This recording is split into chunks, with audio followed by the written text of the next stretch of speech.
We all know that a lot of black people got their last names from their enslavers. But what I didn't know was a lot of the common names, Carter, Smith, Taylor, those all came from black people's ancestors' occupations. So, in case you didn't know, a carter was a person who transported goods using a cart. A cooper is someone who made or repaired barrels. Smith is in relation to a blacksmith, someone who worked with metal. Tailor refers to a tailor, someone who sews and makes clothing. It's just spelled differently. And then you have names like Freeman, Strong, Young, Brown, Black.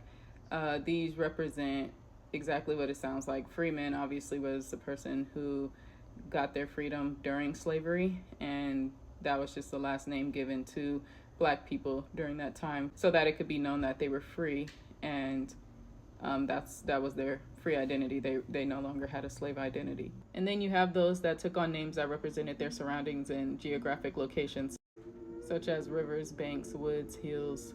Those were names that indicated proximity to nature. Strong is just like it sounds, most likely identifying a person of that stature who portrayed inner strength as well as physical strength.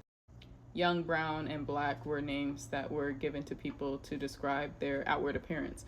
If they looked young, if they were brown, if they were black, those were the names that stuck and were passed down in the family line. And the fourth way was through false documentation, such as the Freedmen Bureau census and things like that, which forced black people to change their last names because they were either spelled wrong, misdocumented, anglicized, etc. And others, after emancipation, rejected their last names and chose their own last names. However, they chose names such as Washington, Lincoln, after predominant figures of their time, which was ironic because, obviously some of them owned slaves, but they still felt some type of prestige to the name and wanted to take after them, rejecting their enslavers. And I'm kind of low-key jealous of y'all because my ancestors just kept their enslavers' last name.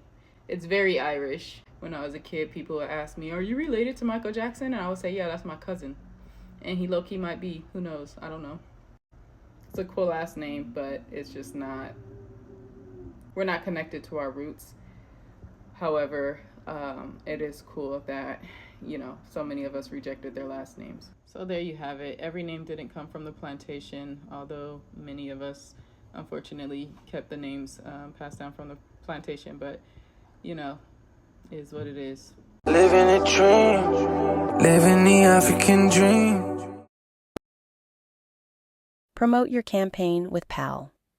Email info@panafricanlifestyle.com or visit panafricanlifestyle.com for business and general inquiries.